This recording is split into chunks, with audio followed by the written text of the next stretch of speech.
We don't have to travel back in time for the next bit. I'm sure you've all been looking forward to it, though. And I'd like to call upon and congratulate again Dr. Sam Heughan to address the Assembly on behalf of all of those who have received their awards. Sam.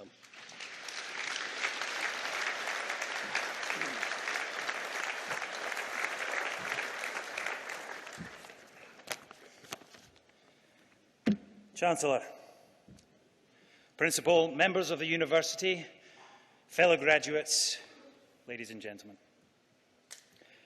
What a mistake you've made. I certainly won't try to convince you. I don't deserve it. Actors will take what they can get wherever possible. Thank you for lunch today, Chancellor. I hope I don't have to pay. I would, however, like to thank the University for bestowing on me this wonderful, wonderful honour. A doctor. I've played a few characters, but never a doctor. Or have I? My agent's here, I'll have to ask her later. This is a first. I was never academic enough to do what all of you have wonderfully achieved, so when I studied, I decided to pretend, to do absolutely anything.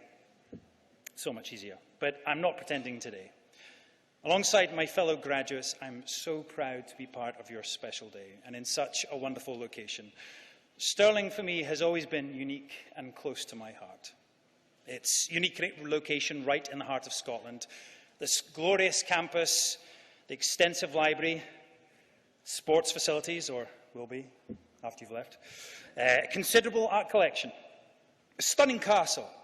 And I'm sure as you graduate today, you can't help but reflect on how fortunate you must feel having attended this establishment. Like me, you've experienced many firsts here, I'm sure. Do you remember the first day you arrived on campus, or Freshers' Week? I'm sure some of you don't. Your first summer in Scotland. It looks like it's just arrived. Although today may be your first exams, making new friends, learning new skills, or finding the first pub open on a Sunday, sleeping on a Monday, and cramming for class on a Friday. All these experiences have brought you to today. And I know you'll look back on this time with great fondness. For me, Stirling has been a place of many firsts too. Knives and Hens is one of the first plays I performed in my professional career, and I don't think I messed up. We actually toured to the McRobert Theatre, or Robert Theatre. It's dark, strange, and unsettling. Not the theatre of the piece. It's the first time I've ever been crushed to death by a monolith, night after night. More recently, the surrounding area has become the setting for a TV show called Outlander. My first lead role in an international TV show. And one of the first episodes, as mentioned before, was shot in season 1, was on this campus. And I remember using one of your lecture rooms as a base. The room was filled with a bunch of hairy, smelly, kilt-wearing Scottish men covered in mud and blood, all fighting for a comfy chair. I guess it's quite similar to some of the lectures you've attended. I wrote this last night, I'm sorry. Now, I know it must have been a first for the nurse on duty in A&E last year when a Native American Cherokee warrior in full battle dress limped into the reception with an arrow stuck in his thigh. I doubt the nurse's colleagues would have believed them, but this actually happened. We have around 150 First Nation Cree actors, mostly from Canada, that are populating Scotland's first Mohawk Longhouse village, not far from Stirling services, just off the A9.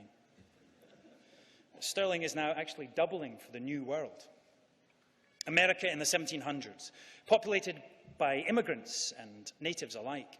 And it's fascinating to learn that America was built on immigration and tolerance. These are values to emulate.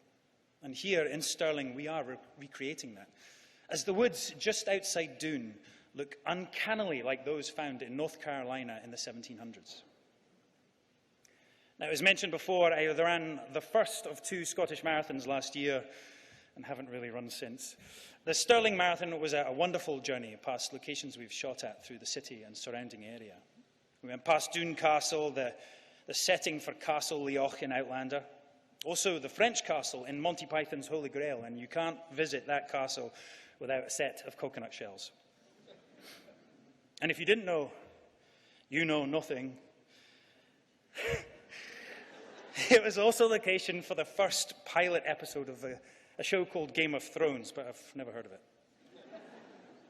We ran through Dunblane, Bridge of Allen, past the Wallace Monument, and actually went up the monument for my first time last year. Took a famous bodybuilder and fitness athlete up the top. Watching him try to fit up those tiny stairs was priceless, and I've never seen someone who claims to be so fit, sweat, and complain so much.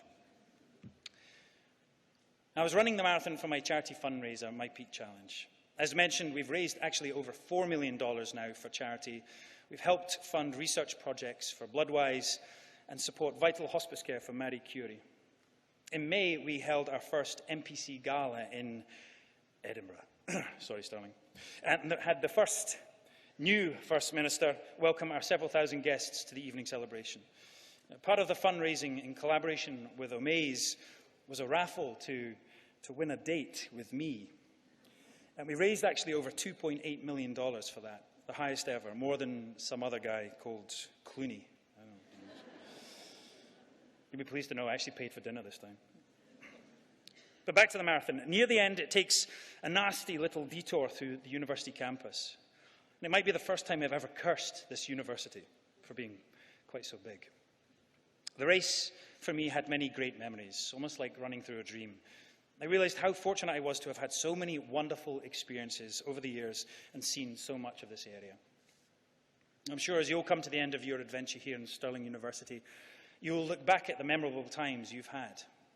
I would like to thank the university on behalf of all the graduates here for giving them this unique experience and priceless opportunity.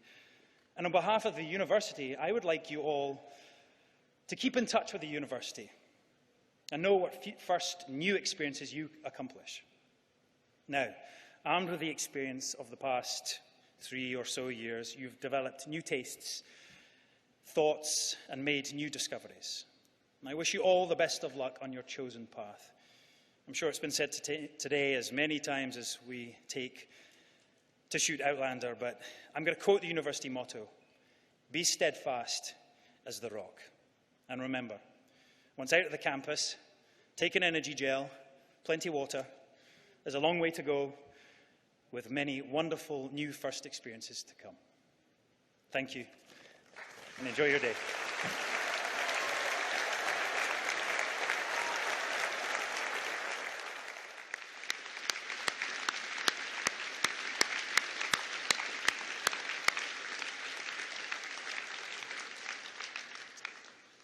Thank you very much, Dr. Heughan.